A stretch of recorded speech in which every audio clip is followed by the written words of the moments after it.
Not one, but two wins on Tuesday night for the San Francisco Giants. They go to Cincinnati. They've won the first two there. They swept the Pirates. They've won 7 straight. With the trade deadline coming up, is Shohei Ohtani in their future? How about Marcus Stroman? We're going to get into it next. You are Locked On Giants, your daily San Francisco Giants podcast. Part of the Locked On Podcast Network, your team every day.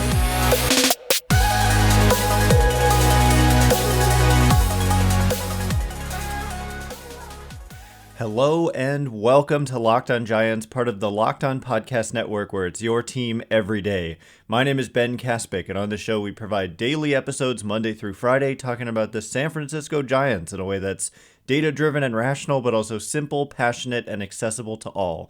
I'm a former contributor for the baseball statistics and analysis websites Beyond the Box Score and Rotographs. I've been podcasting about the Giants since 2015, and I'm a lifelong fan. Thank you for making Locked On Giants your first listen every day.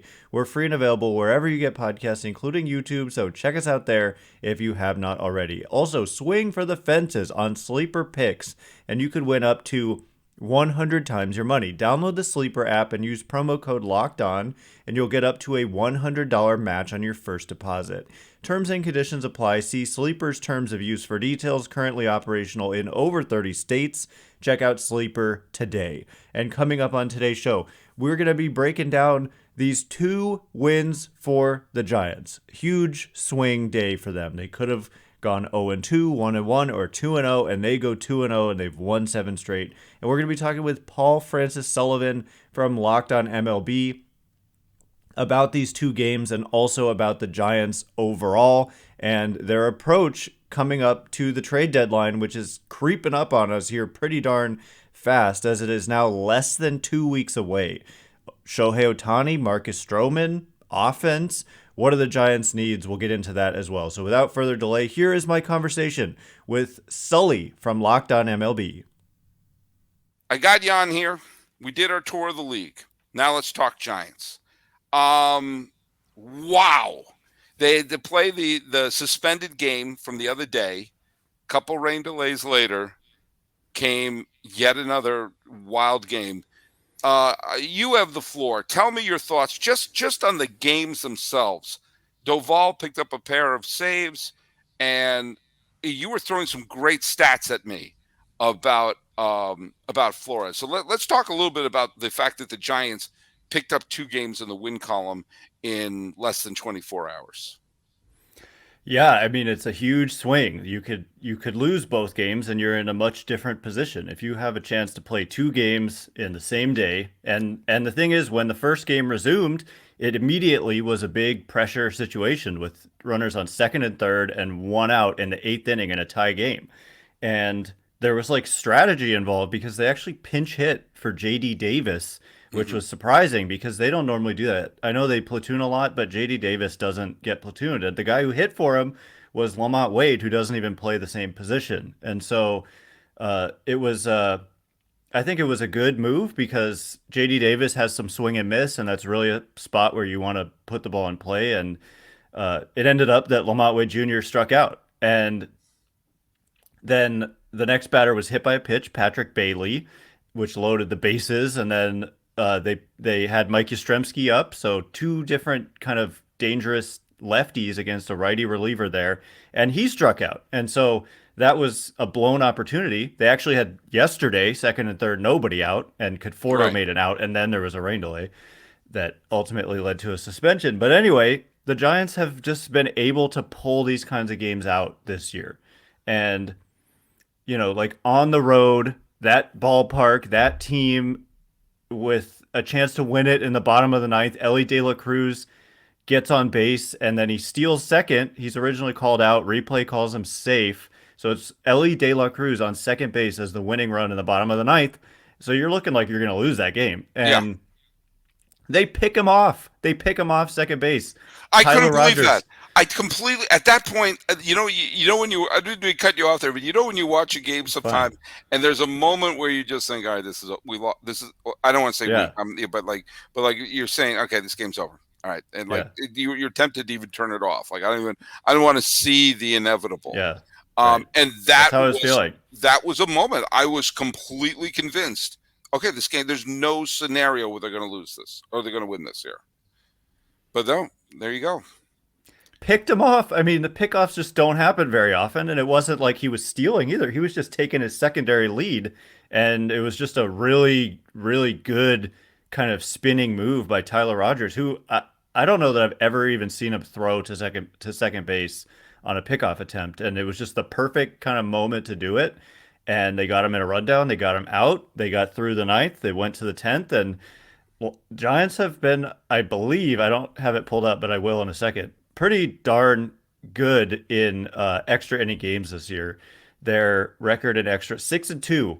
The Padres, by the way, 0-9, just to throw that out there and pour some salt in the wound for the Padres. But just the other day, they played an extra inning game in Pittsburgh, and they got, I think, 5 runs in the 10th. And so here they get, I think, 3 or at least 2 in the 10th in the first game there. And then Camilo Doval shut it down for what would be the first of 2 saves on the day for Doval. And so, yeah, it's huge to pick up that win, even though they blew that opportunity. And then Ellie De La Cruz looked like he was going to win the game with a run in the ninth, and they somehow won it. And then they somehow won the next one, which was also an insane game. I don't want to 10.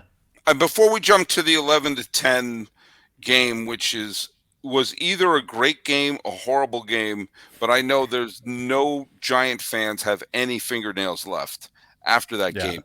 I do want to go back to the one play that you kind of glossed over quickly in extra innings. Peterson doubled home the ghost runner to make it 3-2 in the 10th, but it was the play of India throwing wide to home when that scored Peterson in extra innings that gave that extra run. I thought Peterson was going to be nailed at that moment, and the throw was not a good one. I think a good throw may have gotten him, but there was a sense when that second run came in, that was like, okay. Right, because you know the Reds are going to get that free runner on second too. And so if you only get one and you're the road team, you're not feeling all that good about it. So if you have a chance to get a second, then you do get that second, then it makes a world of difference. And you don't have to pay any attention to that guy on second base in the bottom of the inning if you have a 2 or more run lead. And that's exactly what happened. And Doval could just ignore him. In fact, I was looking down at the time, so I didn't see the move, but they were saying on the broadcast that he intentionally balked the runner over to third because they didn't want him looking in at the signs and relaying. I mean, I guess they're hitting pitch comms, so I don't know what he was doing, but so maybe it wasn't intentional. But yeah, Peterson, I thought, had a really good jump on that ground ball by Michael Conforto. He got a good secondary lead, and there was no hesitation, even though it was kind of a low liner that bounced somewhat close to India. So Peterson, kind of a crafty, good base runner. And he did that. I think he always has been. He always has been back in his days with Los Angeles. Yeah. Mm-hmm. And so it was huge. And that second run, I just can't, especially in a ballpark like that, is huge. And just even to get one, there's plenty of teams that and the Giants have had their moments of it too, where you can't get that guy in from second. And so, obviously the Padres have had their troubles being 0-9. I'm sure plenty of times they haven't been able to get that guy in. Okay, so the first game was tense enough. Now let's go to the one that was one flew over the cuckoo's nest, cuckoo for Cocoa Puffs, however you want to put it. This one was crazy. And I'm just going to point out a couple quick things at the beginning. Disclafani was terrible. Mm-hmm. Anthony Disclafani was terrible. Sean Manaea was not much better. And I'm not a cut your hair guy. I just know that when you have crazy hair and you're pitching great, it looks awesome. When you have crazy hair and you're pitching to a 5.82 earned run average, mix it up. And it goes the other way. If you're getting pounded, grow your beard out. Do something new. There's something about, it's kind of like if you have a big, huge beard and you just got rocked, you got to think, just give me a razor. Get this thing off my face. And so I kept wanting, he's just been dreadful, absolutely dreadful, Sean Manaea. Hey, let's talk a little bit about our new sponsor. Who is it? It's Dave. Now, let me tell you something. We've all been in situations where we need a little bit of cash. We need that little financial boost. Maybe you get hit by a new bill. Maybe you have to. Maybe there's a car repair you're not expected. There's something. Oh, because that an expense hits you, and you're not paid at your payday's in a couple of days. We get in these little pinches. No one's fault, but this is why Dave is great. Dave can get you cash when you need a hand between paychecks. Can help you build credit by settling extra cash advances on time.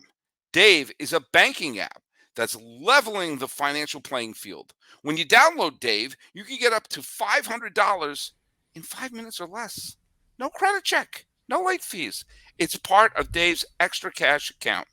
Advance the money you need with no interest and settle up later. Extra cash gives you more money to buy groceries, fill the tank, and take care of those unexpected bills, or get your car repaired, take care of a medical bill. I don't know what it is, but without having to wait for your next paycheck, Dave helps smooth the way over.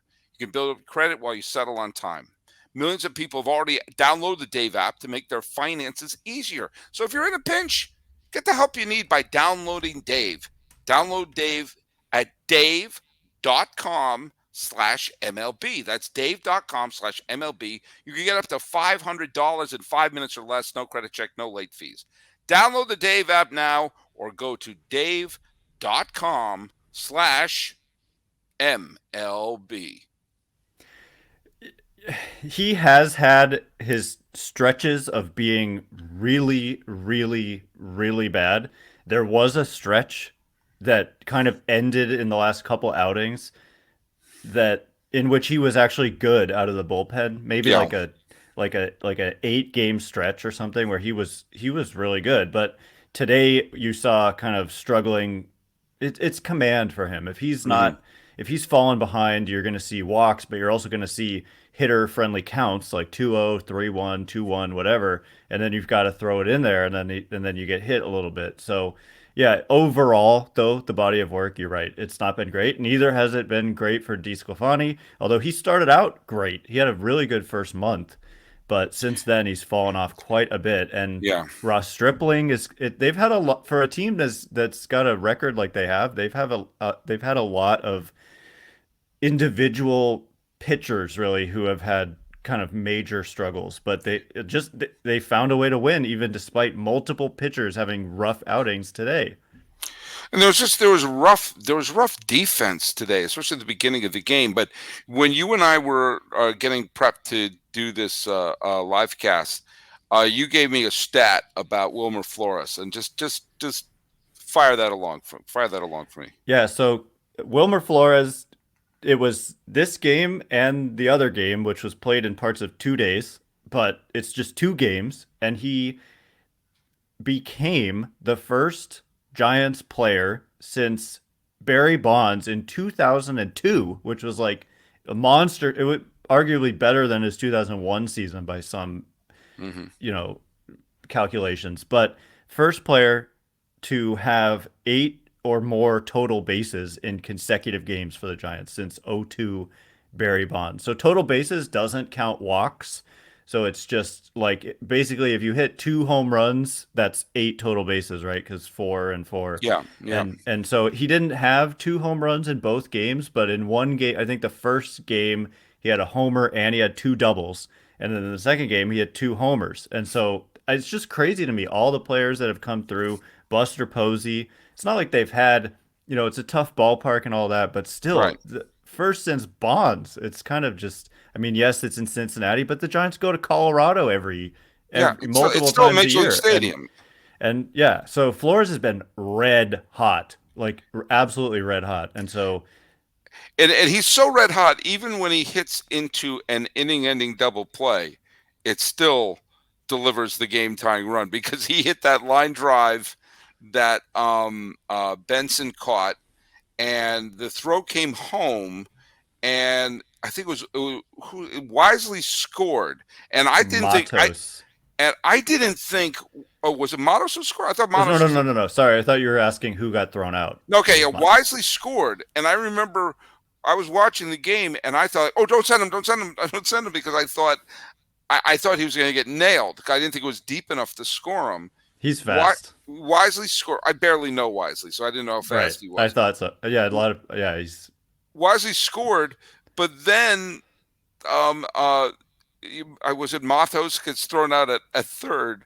yeah. So I'm like, okay, they tied the game on a double play that ends the inning. Wait, what? But so even if you hit into a double play, it's still a productive. By the way, it was Christian Encarnacion Strand of the Reds who hit the go-ahead home run in the 5th or 6th inning, and he's yet another guy who is on their top prospect list who's now on the team. They just keep bringing up young players. I mean, whether I know they're on a terrible slump right now, but if you're a Reds fan, even if they missed the postseason, which no one was picking the Reds to go to the postseason this year, um, they are really putting together a tremendous foundation for the 2024 season.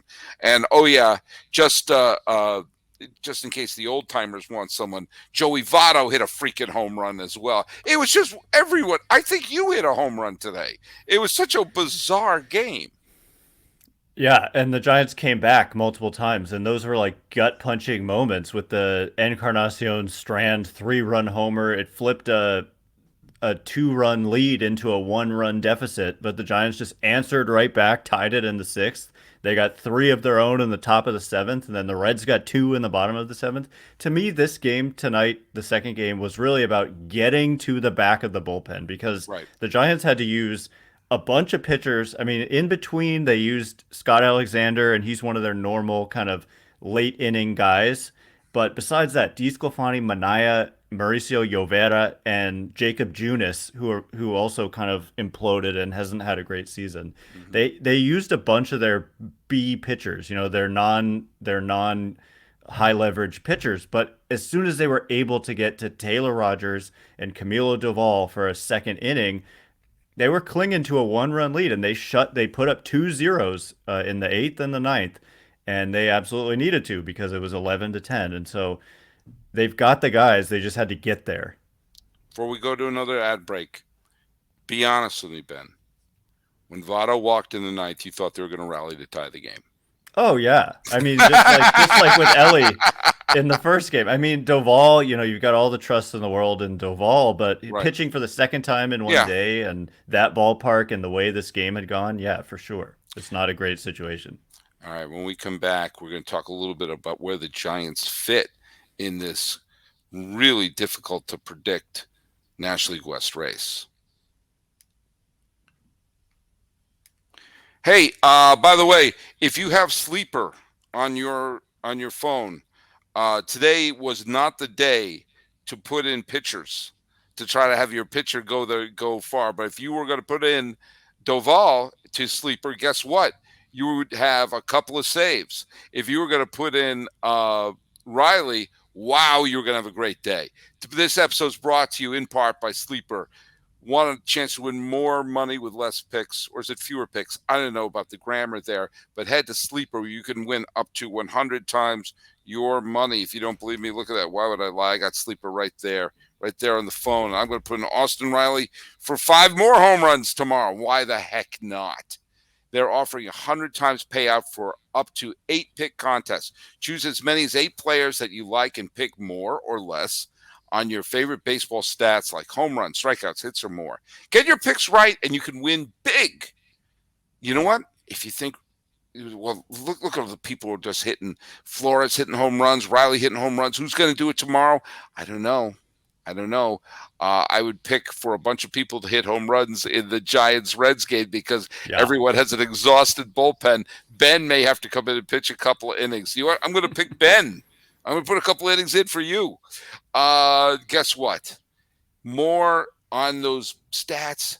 Put them in there, and they can have fast and safe withdrawals when you win. Use promo code LOCKEDON. You'll get up to $100 match on your first deposit. Terms and conditions apply. See Sleeper's terms of use for details. Currently operational in over 30 states, which is more than half. Check out Sleeper to day. Oops.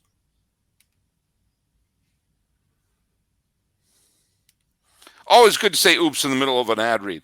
We're live. Hey, Ben.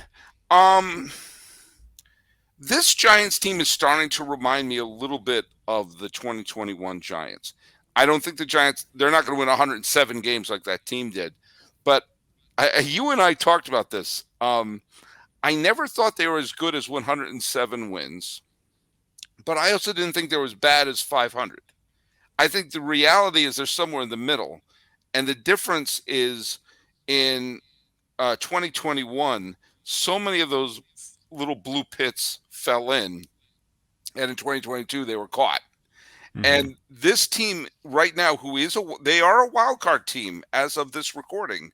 And they are perilously close to Los Angeles they're right now. I'm right here. They are 2 games back in the loss column. They're a game and a half out of LA. Now, LA obviously is an extraordinarily talented team. But the Giants are knocking on the door. They have leapfrogged the Arizona Diamondbacks, and they have the best record of all the wild card teams now that they've passed Arizona. Tell me your thoughts. I mean, I think the Giants are positioning themselves well for a wild card spot, but what should they do, especially in the fact in a couple of weeks we got the trade deadline? They got to make a decision or three in terms of what kind of team they're going to be going forward. Yeah, it's a good question. Their starting rotation has basically had two constants in Logan Webb and Alex Cobb, and outside Mhm. of that, it's been a lot of kind of guys getting pushed out because the performance wasn't there, a la Sean Manaea. That's why he was not starting tonight. He started the year as a starter. Ross Mhm. Stripling, who's going tomorrow, similar story. I mean, if you want to look up the numbers, man, Stripling has been really, really bad. Yeah, I'm And stunned. I'm so stunned by how bad he's been, quite frankly. yeah, yeah. I mean, given the Giants' track record, they've done pretty well with the free agent pitchers they've signed. Gosman, Rodon. I know that I mean, Gosman.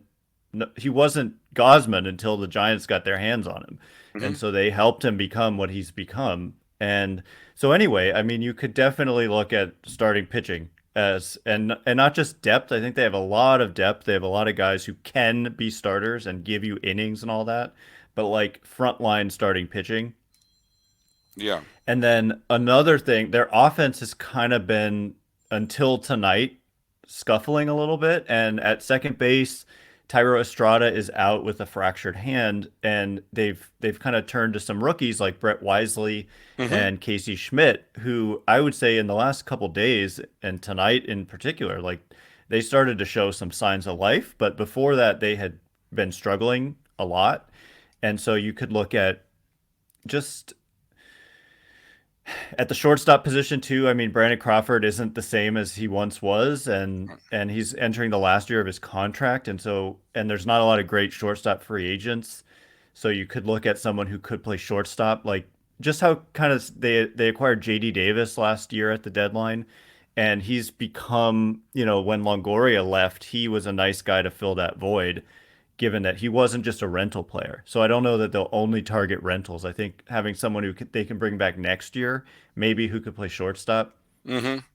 could make some sense. But yeah, I think like impact. I'm not sure they need like kind of these supplementary pieces. I think that they could use like Otani would be the perfect player because he Yeah. could be a starter for them, which they need, frontline starter. And the only problem is Jock Peterson is like kind of primary DH, but if you can get Otani, maybe you figure that out. Yeah. I mean, I was going to ask you about that, because I think Otani is one of the. I think San Francisco is one of the potential landing spots for Otani. The Giants have shown they desperately want to throw a lot of money at a big star, and they did. Yes, they did last winter, throwing a lot at at Judge and at Correa. It just didn't work out for either one. And in some ways, when you look at it, Correa has been underperforming and Judge is injured. You wonder if that was a blessing in disguise, that they showed their fans they're willing to spend, but they didn't get saddled with any injury on their. It's tough to throw Judge under the bus there, because he's a remarkable player. And his injury he had in Los Angeles was a bit of a fluke.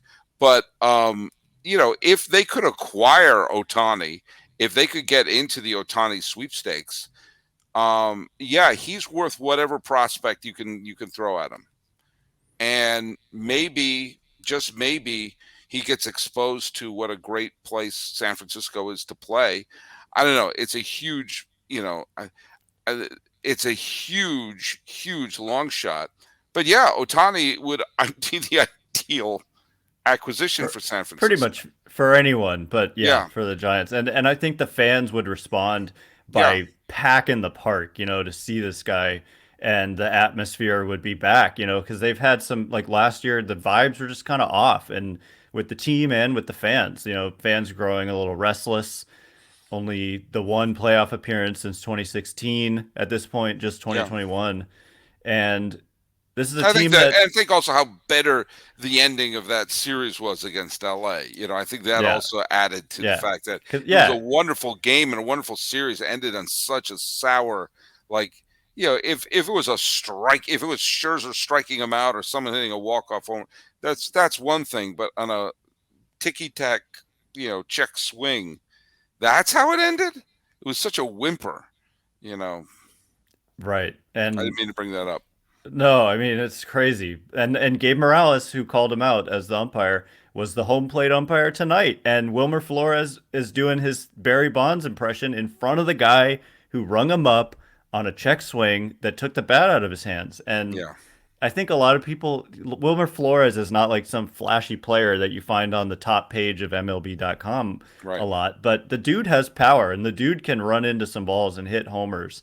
And so, you never know. Like, he had a knack for clutch home runs in 2021. And so, I mean, the bat was taken out of his hands. Obviously, a home run or a hit. I mean, a home run is unlikely in that situation, but he could have done it, and it would have been a walk-off because there was somebody on base in a one-run game. So, well, short of Ohtani, is there somebody on your wish list? It's kind of a weak class in terms of the players who are out there to trade for, I think. Lucas Giolito didn't look very good today for Chicago. No. Giolito. Yeah. Right. I mean, you're right. Like, you look at names like Lucas Giolito, and then you look at the performance, and you're just kind of like, I'm not so sure about that. I think a guy who stands out is Marcus Stroman, because first of all, the Giants love their ground ball guys. No, you look at the three top ground ball pitchers in baseball, it's Logan Webb, Marcus Stroman, and Alex Cobb. And so Giants already have two of those guys, and they tried to sign. He was someone they kind of went down the road with trying to sign him when he ultimately signed with the Cubs. And afterwards, he was like quoted as saying he was so impressed with the Giants and he would love to play for the Giants someday. And so that kind of stands out to me. Also, in 2021, the Giants made a big trade with the Cubs, and so there's familiarity there, getting Chris Bryant. And so I think that makes a lot of sense. They really could use another like stable, steady starter, and he kind of checks all the boxes and I know he's got like an opt out, and so that makes it a little riskier, but because if he gets hurt, he could opt in and then you're stuck. But he's having such a good year, he's probably just going to opt out. I think he'd be a phenomenal pick. He'd be a great fit in San Francisco. Mm-hmm. I think that you're right. I mean, he'd be an ideal pitcher in that ballpark. And then your three starting pitchers deep, which is what you would assume. Let's assume they don't pass LA. Okay, I mean, I'm sure you would love for them to pass LA, but let's assume LA wins the division. If you have two really good pitchers to try, if you have three really good pitchers in a best of three series, you've got to give yourself a chance to win that. You're gonna you would have the home field, and you'd be going up against, I don't know, Miami, Philadelphia, Arizona, one of those teams. You would probably have the leg up. So, I mean, granted, Arizona does have good, the top two starting pitchers they have on there are both really good. But we'll see what happens on there. This was a huge, huge night for the Giants. We have someone in the comments section here where they say, oh, hey, Craig Brindle, who is our resident, trivia king on here, a huge Cubs fan, says Stroman is available. So I guess There we got you to go. make an offer. Make an offer. Ben, final thoughts today on this wild night for the Giants. Final thoughts are that the Giants are playing well. They've been a streaky team. Right before they were playing well. Right now they were not playing well, and so this is their toughest, longest road trip. They're on an 11 game 4 city road trip, including a makeup game in Detroit after they get done with their 10 games through Pittsburgh, Cincinnati, and Washington. We've already had rain delays. And so then they come home, and then they've got this long stretch where they only travel to Anaheim. And so if you can play well on this road trip and then go home, you play the Oakland A's after that. This is a period where the Giants kind of need to pad the stats. And so far, they're doing it. It hasn't always been pretty. They swept the Pirates, but it was not an easy sweep. That team gave them a run for their money. And then today wasn't easy, but a win is a win. They're in the bank. And so Giants, like you said, kind of 2021 vibes at times, just doing what they need to do. And I totally agree. It's kind of like they're just maybe performing to their talent this year versus overperforming in 2021 and underperforming in 2022. And let me just say this one thing. I'm going to be there when the Giants play the Red Sox. So are you going to be there for Awesome. any of those games? I haven't been to a game all year, and so I probably won't, All but right. Well, I'm maybe. I'm Who going to go knows? there. And full disclosure, I am going to be wearing my Red Sox hat, but I'm not. I'm going to try my best not Fair to be enough. obnoxious. Well, hey, Giants fans will be they're respectful. well, the Giants are they're my National League team. They were my dad's team. I was at the 2014 World Series. The only World Series game I've ever attended in my life was in 2014. So I can earn some cred there. Hey, Ben Castwick, where can they follow your show? Show is Locked on Giants, of course. Your team every day, everywhere you get your podcasts. And then I'm pretty active on Twitter at Ben Caspick, You are. Kaspick. Yeah, a little too active there. No, no, But no. You're fine. You're fine. All right, and cool. what Yep. about where can my listeners find you? You can find me at Locked On MLB Pods on Twitter and Instagram, or you can follow me. I'm your pal Sully. I'm at Sully Baseball on Twitter, Sully Baseball Podcast on Instagram, or you can follow us here on YouTube. Please subscribe because we're looking to meet our goal to get 1 billion followers. So let's just have 1 billion subscriptions. They all Yes. help out. Well, talking about a night where, guess what? It was not a night to be a pitcher, but it was a fun night to root for the Giants. This has been a Locked On MLB, Locked On Giants crossover. He's Ben Caspick. I'm Paul Francis Sullivan. Please call me Sully.